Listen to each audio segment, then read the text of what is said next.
Olá, tudo bem? Eu sou Cileide Alves e estou aqui para o episódio 55 do Chega Pra Cá, programa de entrevistas do Jornal Popular. Um idioma está sempre em evolução. O inglês de William Shakespeare, poeta da Inglaterra do século XVI, não é o mesmo inglês falado pelo público que mora em Harlem, um bairro negro nos Estados Unidos. Da mesma forma, o português da família Bragança, da coroa portuguesa que povoou o Brasil, mudou muito nesses mais de 5 séculos. Não falamos mais vós-mecê, trocamos botica por farmácia, nem usamos garçom para nos referir a um jovem, mas a um atendente de um bar ou de um restaurante. O mundo sem regras da internet e as mudanças políticas estão influenciando fortemente na linguagem dos tempos atuais. As cobranças por palavras inclusivas, por expressões que abarquem os desejos dos povos esquecidos pelo poder, estão na ordem do dia com a volta do PT, o partido do presidente Luiz Inácio, ao Palácio do Planalto. E é para conversar sobre estes assuntos que o convidado do Chega Pra Cá de hoje é o professor e advogado, linguista, Carlos André. Professor, muito obrigada por atender os nossos convites. Cileide, obrigado eu. Sabe que é uma honra estar aqui no Jornal Popular, que tenho a honra de fazer parte e estar aqui ao seu lado. Você sabe que eu sou admirador do seu trabalho, admirador da forma reflexiva como você vê todos os temas. Bom, no governo anterior, né, do PT, o partido introduziu a palavra presidenta, né, que foi muito discutido na época. Agora chegou a vez de outras expressões, todes, elo, delo, nem sei se pronuncia dessa forma, né? Que seriam aí os pronomes neutros para substituir todos, todas, ele, dele, né? Explica pra gente o que é isso, de onde é que surgiu, o que isso significa? Cileide, todas as vezes em que nós pensamos sobre a perspectiva da língua, da linguagem, da linguística em si, nós pensamos sempre na língua como poder. Há um intelectual muito importante chamado Byung-Chul Han. Ele é sul-coreano e ele é naturalizado alemão. E na Universidade de Frankfurt ele fala sobre como a língua efetivamente e as relações sociais são ligadas à perspectiva do poder. E todos nós sabemos, o poder é a capacidade que se tem de fazer com que alguém faça outra coisa que aquele que tem poder quer que seja feito. Significa dizer que quando pensamos em qualquer expressão linguística, tem relação direta com o poder. Muitos, quando vão dizer, por exemplo, sobre a lógica de que na língua portuguesa existe o neutro, e o neutro é o masculino, né? Outro dia eu ouvi alguém falar isso, o neutro é o masculino na língua portuguesa. E isso é que é correto, e isso é que é certo. Bem, segundo as relações de poder, Cileide, nós pensamos em gramática normativa, naquilo que a gente chama, e é importante que nós saibamos que a língua não é só a gramática, embora eu seja professor de gramática, eu digo que a gramática normativa é a norma estabelecida por quem tem poder. Então, por que o neutro é o masculino? O neutro é o masculino porque, em determinado momento histórico, nós podemos nos aprofundar nisso posteriormente, foi decidido assim. Então, é assim, é correto por causa disso. Ora, esses nove pronomes, como assim se coloca, ainda não têm relação de poder. E eles seriam, teoricamente, uma dissociação daquilo que seria a chamada norma culta da língua portuguesa. Agora, é muito importante observar que com a mudança política, com a mudança social, a língua está sujeita à modificação. Eu sempre costumo dizer assim, a língua é viva, a língua muda. Muitos linguistas tendem a falar isso e de fato é. Mas nós nunca podemos esquecer que essa mudança, que essa forma de mudança está relacionada às relações de poder. Você bem citou. Sim, então explica isso. O senhor está dizendo que a língua é uma relação de poder. Quando a gente vê pessoas que chegam no poder tentando impor expressões É disso que a gente está falando ou é mais do que isso? É mais do que isso. A minha percepção, no caso, por exemplo, vamos pensar especificamente, por exemplo, no que aconteceu no Tribunal de Justiça do Estado de Goiás. Quando eu digo bom dia a todos, teoricamente, segundo a norma culta da língua portuguesa, todos é neutro, não é assim? Segundo a gramática normativa da portuguesa. Então, não seria necessário dizer numa sala bom dia a todos e a todas.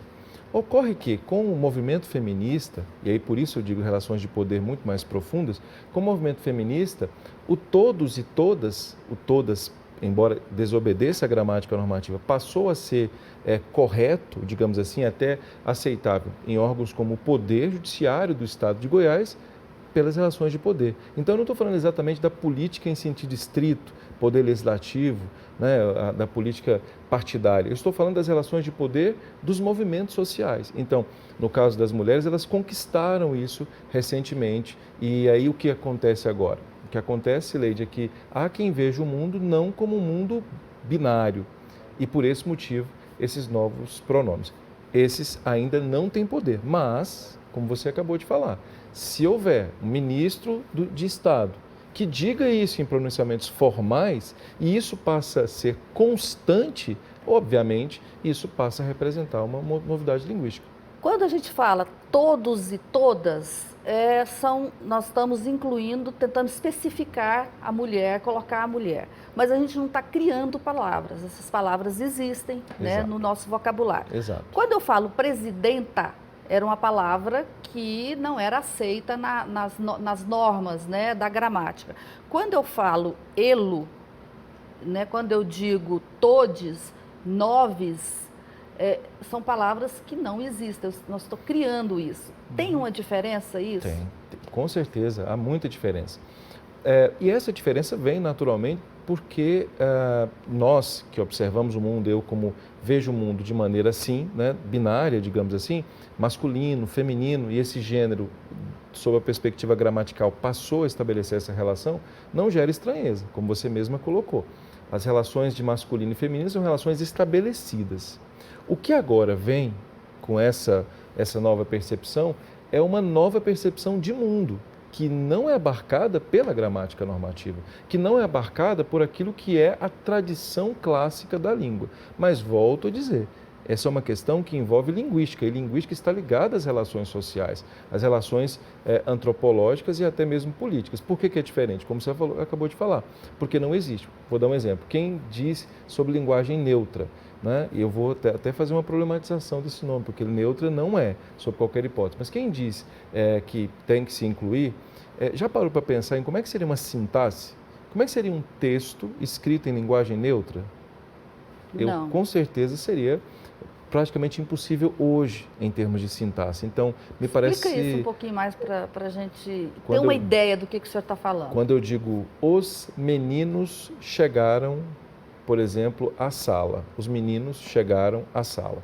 Veja que eu coloquei meninos, que tem desinência masculina plural, e o os, que faz concordância com os meninos, né? Os meninos, e esse chegaram é o verbo que faz a concordância com esse plural. Como é que se falaria isso na chamada linguagem neutra, por exemplo? Se eu digo os menines, mas espera um pouco, os é masculino.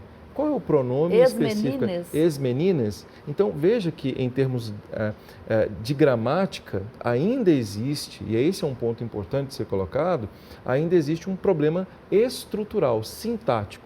Então, penso que, embora muitos questionem isso, discordem disso, muitos linguistas vão dizer que isso se faz, eu penso que isso deveria ser mais pensado, mais refletido, porque, diferentemente do que muitos questionam sobre a perspectiva do inglês, diferentemente do inglês, que é uma língua em que a lógica dos gêneros, plural, singular, ela praticamente inexiste na língua portuguesa, na língua francesa, na língua italiana, que são línguas novilatinas, isso tem, evidentemente, uma relevância muito grande. Por isso, é bem diferente. Eu preciso fazer concordância. Como é que eu faço isso em linguagem, na chamada linguagem neutra? Se você me permite, eu diria, não é linguagem neutra. Porque linguagem não é neutra. Há um intelectual chamado Benveniste, francês, que vai falar sobre a enunciação. Nenhuma linguagem é neutra. Se eu escolho, por exemplo, uma determinada palavra, aquela palavra tem relação direta, Cileide, com a forma com que eu vejo o mundo. Uma coisa, por exemplo, é chamar a alguém, por exemplo, imagine que minha sogra ligue à minha casa, eu diga assim à minha esposa, olha, sua mãe ligou. Sua mãe ligou, é diferente de falar minha sogra ligou. Veja, a informação foi a mesma, mas eu dizer minha sogra ligou, esse pronome pessoal, essa escolha lexical, me aproxima da mãe da minha esposa. Se eu digo sua mãe ligou, há uma perspectiva de afastamento. Então, quando eu escolho um elo, um delo, isso não é só gramatical. Isso tem uma percepção, e é importante que se diga isso, uma percepção, claro, de ideia de mundo, de visão de mundo. E aí eu fico pensando o seguinte, então os homens nessa perspectiva, eles podem também dizer, olha, eu não quero ser chamado de presidente, eu quero ser chamado de presidento. Eu acho, sinceramente, essa sua pergunta ela me chama muita atenção para essa reflexão, porque já foi dito isso um dia em termos de universidade. Vamos dizer o seguinte, mas no caso do homem não há necessidade, porque o homem dominou o mundo por muitos anos, não é minoria. Mas as relações sociais mudam, e o que nós temos observado hoje em dia é exatamente uma mudança que alguns consideram boa, outros consideram ruins. Eu não vou entrar muito nesse mérito. A questão é que usar a língua, o professor Evanildo Bechara fala muito isso, grande mestre Evanildo Bechara, membro da Academia Brasileira de Letras, usar a língua numa perspectiva política é estritamente política, porque ela é sempre política, obviamente, do ponto de vista platônico, assim, aristotélico, mas usar a língua numa visão muito politizada, esquecendo a função real da língua, de estruturação, é muito ruim. Então, eu acho que pode acontecer no futuro. Olha, eu não quero ser chamado de presidente não, porque presidente não me define, tem que ser presidento.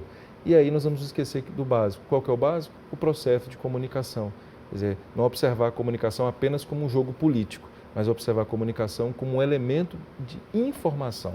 Eu acho que esse é o ponto. Né? De conexão entre as pessoas. Chega um ponto em que as pessoas não se conectam mais. Porque se eu uso, por exemplo, eu, Carlos André, me considero negro. Eu sou negro. E existem muitos colegas que falam assim, não, você não é negro, você é preto. E, bem, ao usar essas duas palavras, há questões, digamos assim, bem complexas aí, não é? Porque se eu for... Por que o senhor é negro e não é preto? Pois é. Do ponto de vista da gramática normativa, baseados no IBGE, o que é ser negro? Ser negro, segundo o IBGE, é ter características específicas que eu particularmente tenho, né? A perspectiva da pele, etc. E a questão, obviamente, e não é raça, é etnia, da relação com a nossa querida África, né? Nossa mãe África. Ser negro abrange ser preto e ser pardo. Então, o preto é o negro que tem características mais retintas, digamos assim, enquanto o pardo seria menos. Mas o que é exatamente ser mais retinto e menos retinto? Veja que é complexo. Se eu chamo alguém só de preto, eu estou excluindo os pardos, estou dizendo que os pardos não são discriminados no Brasil, o que é um absurdo, porque os pardos também são discriminados no Brasil e demais. E se eu uso negro, não. Minha percepção é que eu tenho eu abarco tanto pretos quanto pardos. Parece que hoje se fala especialmente por quem é da etnia, né? Gosta de usar o preto no sentido de afirmação, para dizer, olha, eu tenho essa cor. Exato. E é menos sobre esses tons de cinzas que as cores têm. São muitos tons, né? Imagine, nós colocamos 2 tons. Outro dia, eu conversando com um indígena, ele me falou uma coisa, né, um povo originário, me perguntou, mas espera um pouquinho, se a relação não está ligada à etnia, mas está ligada à cor da pele, etc., por que eu não sou pardo, por exemplo? Percebe? É uma discussão, Cileide, sem fim. Eu acho que o que se está fazendo, e é muito importante a discussão, mas eu acho que se está perdendo pragmatismo. Pragmatismo. Daqui a pouco ninguém vai conversar com ninguém mais, porque não, eu não sou preto, eu não sou negro, eu sou preto, não me chame porque isso... Mas espera um pouco, tem que observar a intencionalidade discursiva. Será que alguém teve a finalidade efetivamente de ofender? Então, o Brasil é um país muito desigual, Cileide, eu acho que é isso que causa tudo isso, sabe? O Brasil é um país desigual, nós temos que eliminar do ponto de vista educacional essa desigualdade. Mas a pergunta é, será que é com isso que a gente elimina? Pois é como se a gente quisesse eliminar parte dessa desigualdade através da linguagem. Exato. E a linguagem não pode se prestar somente a isso. Esse é o que é o grande detalhe. Se eu coloco a linguagem apenas uma perspectiva política, ela deixa de ser linguística, porque a linguística é a ciência do estudo da linguagem, enquanto a política, a história, etc., estudam as relações sociais. Existe uma parte na linguística que estuda as relações sociais, mas se eu coloco a linguagem tão somente para aspecto afirmativo, eu elimino um dos principais objetivos da linguagem, que é a perspectiva informativa. Embora haja polêmica, porque muitos tendem a essa visão, e eu respeito, mas eu acho que nós estamos indo para um caminho errado. Pois é, o português falado no Brasil é relativamente novo, né? São 5 séculos aí. Mas eu fico imaginando o seguinte: o senhor fala que a linguagem, né, o idioma é fruto dessas relações sociais. Eu tenho a sensação, e posso ser um exagero, porque eu estou vivendo o período agora, que a gente está tendo uma grande mudança nos poderes, né? Nas relações de poder hoje. Então, esses movimentos identitários, movimentos, aí os de negros, né? Os de LGBTIs, as mulheres, e acaba que tudo isso se concentra nesse momento em cima do idioma. Será que a gente está vivendo agora uma fase de mais mudanças que o português do Brasil ainda não passou, de uma vez só? Nossa, muito interessante essa sua pergunta, muitíssimo interessante. Esses movimentos todos, Cileide, são movimentos que escancaram, como eu disse, o grande problema que há no Brasil. O Brasil ainda não se reconheceu, o Brasil não sabe ainda o que é ser brasileiro. Nós temos ainda uma dificuldade enorme de ter a percepção do que efetivamente é ser brasileiro, das relações sociais no Brasil. Elas são terríveis, né? O Brasil é um país, repito, de muitas desigualdades. E por esse motivo, como você acabou de falar, isso surge. Mas só que muito se esquece de uma coisa. Quando se fala na Constituição Federal que a língua portuguesa é a língua oficial da República Federativa do Brasil, de que língua portuguesa nós estamos falando ali? Existe uma variante, não são várias, né, por serem até variantes, mas existe a variante erudita, a variante culta, padrão, a variante coloquial. O que acontece é que muita gente quer fazer com que as variantes coloquiais, sabe, sejam padronizadas naquilo que seria a língua que o Estado exige, por exemplo, numa entrevista como essa, por exemplo, numa prova de concurso público, por exemplo, num texto formal da magistratura. E aí, claro que não há neutralidade, mas aquilo que une as pessoas, isso é que é muito importante afirmar, aquilo que une, teoricamente, o que deveria unir as pessoas, que é o que se chama de norma culta da língua portuguesa, que tem registros de concordância, de regência, de colocação pronominal, que tem o mínimo possível dessas modalizações, que estejam ligadas a perspectivas exclusivamente, é importante observar, exclusivamente políticas. Essa norma está sendo abandonada. Eu nunca vi, confesso a você, eu nunca vi tanta reclamação nas empresas por pessoas que escrevem algo e o outro simplesmente não entende, sim, é incompreensível, com vários erros gramaticais, e geralmente quem defende as mudanças na língua não defende a ideia de que a língua deveria ser mais bem tratada no sentido do processo de informativo, de coesão, de coerência, de correção gramatical, né? de eu escrever alguma coisa numa mensagem de WhatsApp a você e você entender, mas não. Eu acho que há extremos no Brasil, sabe? Falta aquilo que é mais prático, que é assim, eu escrevo para que alguém consiga compreender o que eu estou dizendo. Então, a língua portuguesa passa por uma crise que pode ser boa, que pode ser muito interessante, não que esses movimentos não sejam importantes, eles são muito, e é importantíssimo dizer isso. Há uma razão antropológica, sociológica, mas como educador, eu me sinto muito constrangido. Você sabe do que eu tenho procurado contribuir um pouco com os conhecimentos que tem para a língua, para a norma culta, nós deveríamos nos preocupar muito, mas muito mais com este menino. Consegue ler um livro da Cileide e entender? O adolescente consegue compreender? Eu acho que não. Eu acho que muitos adolescentes hoje não conseguem, porque só leem redes sociais. E alguns vão dizer, não, mas é um tipo de texto. Mas que tipo de texto? Qual a finalidade desse texto? E os outros textos científicos? Como é que os médicos vão se formar daqui a uns anos se eles não entendem, por exemplo, se eles não conseguem ler, por exemplo, vamos imaginar, não conseguem ler livros básicos. Como é que eu leio Machado de Assis? Muitos não dão mais importância a Machado de Assis, a Luiz de Azevedo, a Álvaro de Azevedo. Será que não há o Brasil ali também? Será que eu preciso virar as costas a esse país que escreve com essa norma? Eu sempre fico muito chateado. Assim. Pois é, agora o efeito disso, esse efeito, aliás, que o senhor está se referindo, certamente é causado pela internet, pela comunicação na internet. Isso não é um caso específico do país, do Brasil. Isso uma experiência mundial, né? A internet, ela deveria reforçar a comunicação, melhorar a comunicação, mas ela está fazendo isso de uma forma que ela está, de alguma forma,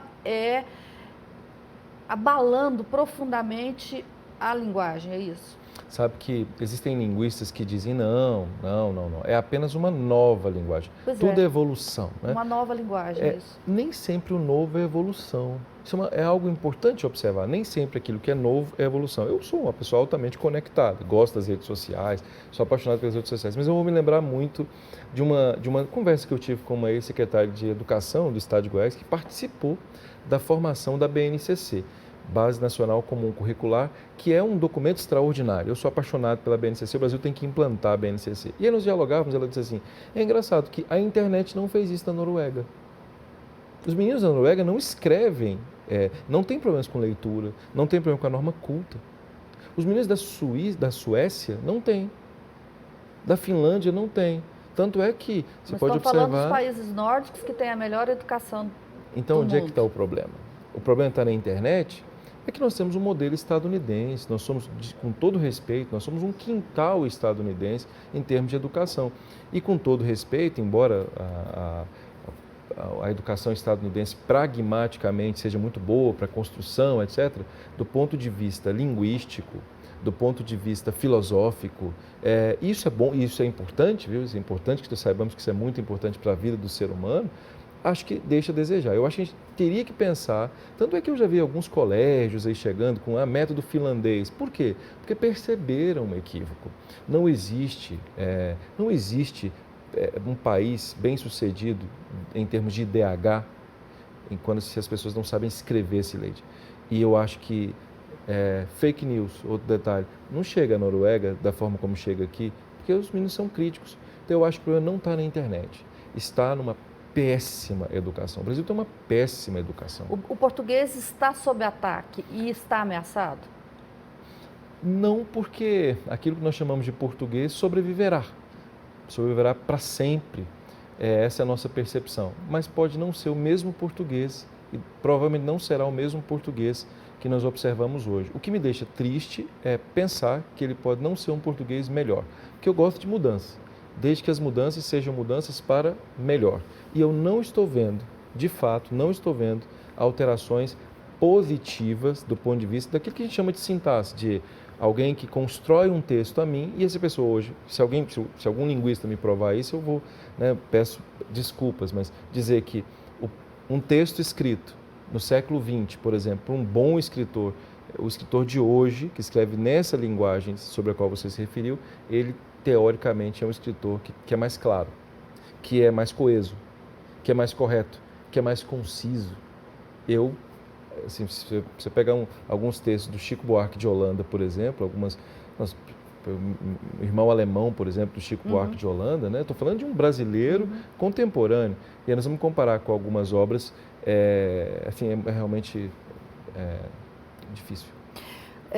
Até me fez lembrar aqui o jornalista Sérgio Rodrigues, né? Ele escreveu um livro, foi publicado no ano passado, chamado A Vida Futura, em que ele é um livro de ficção, em que ele imagina dois escritores, Machado de Assis e José de Alencar, mortos lá de onde eles estão, o espírito deles olhando para cá e assustando com o que está acontecendo na língua. Hoje eu até anotei aqui umas expressões que o Machado de Assis resolve voltar em espírito para tentar interferir no que está acontecendo aqui.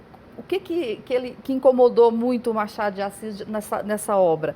Expressões como grupos interseccionais, lugar de fala, centralidade, não binário, que o senhor já citou aqui, cisgênero, epistemologia decolonial, E aí, todes e esses pronomes de um modo geral. Será que o Machado de Assis faria o quê? Machado era muito crítico. Eu sou apaixonado, sou suspeito porque sou absolutamente apaixonado em Machado de Assis. Acho que a primeira coisa que ele verificaria é o seguinte, porque inteligente que era e a percepção que tinha sobre a perspectiva das elites brasileiras, ele fazia críticas, né? Ele começa Memórias Póstumas de Brás Cubas fazendo uma crítica pesada às elites brasileiras, porque ele considera as elites brasileiras como um problema realmente para o desenvolvimento do país. O que ele chama de elite? Aqueles que têm efetivamente dinheiro, né? Mas que têm pouca cultura, que têm pouca bagagem, pouca intelectualidade. Eu acho que Machado observaria isso e verificaria o seguinte, do ponto de vista prático mesmo, que ele foi acusado de ser muito prático, né? Isso mudará a realidade? Essa é a pergunta que Machado faria. E eu acho que essa é a pergunta que nós temos que fazer. Muda a realidade? Se sim, tudo bem. Mas nós estamos observando que no Brasil, lamentavelmente, a morte de pretos, negros, mulheres, povos originários acontece independentemente da utilização das palavras. Racismo é algo muito mais profundo do que a linguagem. E eu até acho que isso que está sendo feito é usado, inclusive, para encobrir, de alguma maneira, questões muito mais complexas. E basta estudar sociologia, criminologia, direito penal para perceber que, no fundo, não é isso que não é esse o problema. São outros problemas muito maiores. Mas muita gente gosta de atribuir à língua, digamos assim, essa visão de salvadora da pátria. Eu acho que Machado teria essa percepção. Eu acho que ele seria bastante irônico com isso.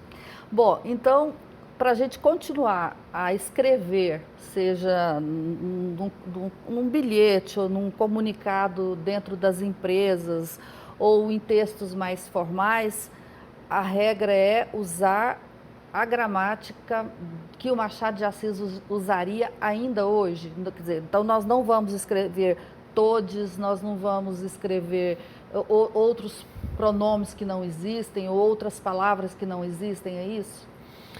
Eu, hoje, em razão dessa mudança que houve na língua no século XX, no século XXI principalmente, não é exatamente a gramática que Machado nos deixou. Não é, por exemplo, a utilização de algumas palavras, de algum léxico, de algum tipo de concordância, alguns pronomes que ele usava. Ele não gostava, por exemplo, do dele, né? Ele usava o lhe no lugar. Mas é aquilo que, em regra, jornalistas como você, né? Como muitos aqui da organização Jaime Câmara, né? Do Sistema Globo, cito um, por exemplo, gosto muito de ler os textos dele, William Bonner também, ele escreve, né? Ou seja, de maneira de acordo com a norma culta, com boas concordâncias, regências, colocações pronominais. E com base nisso, todes, por exemplo, e outros neopronomes, eles não são bem-vindos em norma culta. Agora, como disse, eles têm a sua função social, com base especificamente naqueles que acreditam que a modificação linguística altera. Eu, particularmente, não vejo o mundo dessa forma e acho, com base no que eu acabei de falar aqui agora, que nós deveríamos refletir bastante para responder essa pergunta que Machado faria. Isso muda? Isso efetivamente vai mudar as relações sociais? Se alguém tiver convicção e disser que sim, acho que não tem. Eu acho que se eu escrever os políticos e as políticas, não mudará o sentido do que eu vá dizer sobre eles. Eu acho que esse aqui é o importante, é isso que o senhor está dizendo. Sim.